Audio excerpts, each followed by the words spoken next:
Dari atap sebuah bangunan, kelompok Tang menatap dengan wajah ngeri saat sebuah drone melayang merekam mereka. Di padang liar di bawah, seekor beruang raksasa muncul. Tubuhnya berlapis kristal, menghancurkan truk dan bus seakan mainan. Celaka, ini benar-benar masalah besar. Itu Bloodthirsty Savage Bear. Desa Zoming menutup wajahnya dengan tangan. Meng Di berseru kaget. Itu binatang buas langka. Ketangguhan kulitnya setara paduan logam kelas E. Bahkan misil pun tak bisa menembusnya. Satu serangan cakar saja bisa membunuh kita semua. Tang Qi menelan ludah, suaranya gemetar. Menurutku, sebaiknya kita batalkan misi ini. Meng Di mencoba menenangkannya, meski wajahnya berkeringat. Kita belum tahu hasil akhirnya, jangan menyerah dulu. Namun Tang Qi membentak, kita bahkan tidak perlu menunggu Bloodthirsty Savage Bear itu bergerak. Begitu kita masuk ke dalam kompleks ini, kemungkinan besar kita langsung dimusnahkan oleh kawanan binatang buas tingkat tinggi kelas 1 itu. Apa gunanya skor kalau nyawa melayang? Zoming mendengus sinis. Untuk apa juga jadi tampan kalau akhirnya nekat menerobos ke kerumunan binatang buas begitu? Itu sama saja mencari mati, bukan?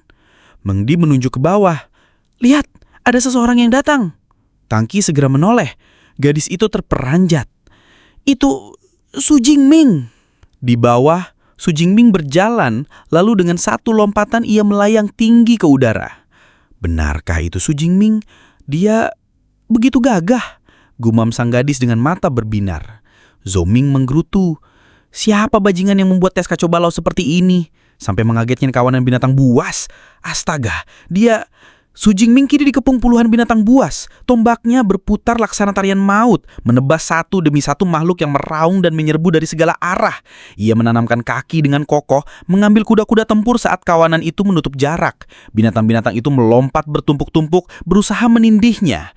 Wu Hao di atap berkata, Su Jingming, jangan bilang dia akan mati di sini. Zoming menjawab, dia terlalu ceroboh. Kalau sampai mati itu salahnya sendiri. Tang Qi maju selangkah. Tidak, aku harus menolongnya. Namun lengannya ditarik oleh Meng Di. Apa kau sudah gila juga? Pergi ke sana sama saja bunuh diri sia-sia. Wu Hao menimpali. Tepat sekali. Kau sudah lupa kata-katamu sendiri barusan. Tang Qi menggertakkan gigi. Kalian tidak tahu, Su Jingming adalah sepupuku. Aku tidak bisa hanya diam dan melihatnya mati. Dan tepat pada saat itu, Su Jingming melepaskan letupan petir yang dahsyat, menyelimuti medan pertempuran dengan cahaya menyilaukan. Ledakan dahsyat petir yang menerakak menyapu seluruh medan pertempuran. Dari atap sebuah bangunan, seorang pemuda terperangah seraya bersaru. Petir ini, jangan-jangan ini adalah kekuatan petir yang disebut Su Jingming. Di tengah kekacauan, Su Jingming berdiri tegak. Petir menjalar di sekujur tubuhnya memancarkan cahaya menyilaukan. Dengan nada tenang, ia bergumam. Mengandalkan kekuatan fisik saja untuk menghadapi begitu banyak binatang buas tingkat tinggi kelas 1 jelas terlalu berlebihan. Sekarang aku hanya bisa menggunakan kekuatan superku. Kilatan api menyala di matanya, disertai senyum tipis di bibirnya. Sesuai dugaan, kekuatan super kelas S memang benar-benar mendominasi dan tak tertandingi. Namun seketika ekspresinya mengeras. Seekor beruang raksasa yang ganas berdiri menjulang, meraung dengan suara menggetarkan. Su Jingming menatapnya dengan tenang, menganalisis dalam hati. Tubuhnya besar, tapi pergerakannya tidak lincah. Dengan petir suci dari langit ke-9, aku masih bisa menanganinya. Beruang itu mengaum dan menerjang. Jingming menurunkan tombaknya, listrik menyebur deras di sekelilingnya. Kalau begitu, aku akan membersihkan area ini terlebih dahulu. Ia melesat secepat kilat, menghantam kepala seekor harimau dengan tombak bermuatan petir. Sebuah notifikasi sistem muncul. Anda telah mengalahkan binatang buas tingkat tinggi peringkat 1. Anda memperoleh 13 poin kemampuan. Jingming terus menebas binatang-binatang lainnya tanpa henti. Dalam sekejap, tubuh-tubuh raksasa berguguran. Sesekali ia melirik ke belakang lalu bergumam. Jadi beginilah kekuatan sejati dari superpower kelas S. Peningkatan fisikku benar-benar luar biasa. Namun petir yang mengamuk dalam tubuhku juga berbahaya. Aku tidak bisa mempertahankan kondisi ini terlalu lama. Sebuah senyuman sinis muncul di wajahnya, namun ia tetap menebas binatang berikutnya. Itu sudah lebih dari cukup untuk menghadapi kalian. Notifikasi lain muncul. Anda telah membunuh badak buas tingkat tinggi peringkat 1. Anda memperoleh 15 poin kemampuan.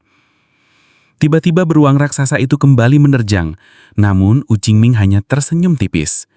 Ledakan besar mengguncang medan. Saat asap perlahan menghilang, beruang itu tampak kebingungan, dan Jingming sudah berada tepat di belakangnya. Beruang itu kembali menyerang, namun Jingming melompat ke tubuhnya yang raksasa. Sambil bergerak cepat di atas punggungnya, ia menebas habis sisa-sisa pengikut sang beruang. Raungan murka menggema. Jingming menatapnya sambil mengejek. "Ada apa? Marah karena anak buahmu mati satu persatu? Jangan khawatir, setelah mereka habis, giliranmu yang akan menyusul." Beruang Io mengamuk, mengayunkan lengan-lengannya yang besar. Jingming melompat gesit, namun matanya menyipit. Dia bisa membaca gerakanku. Binatang itu mencoba meremukkan dirinya dengan kedua telapak raksasa, namun Jingming berhasil meloloskan diri. Ia melompat tinggi ke udara, tombaknya bermuatan petir yang berdesir ganas. Kini tak ada lagi anak buah yang tersisa. Dengan tatapan tajam ia mengarahkan tombak ke arah sang beruang yang murka. "Mari kita lihat, apakah bungumu yang sekeras baja bisa menahan gempuran petirku?"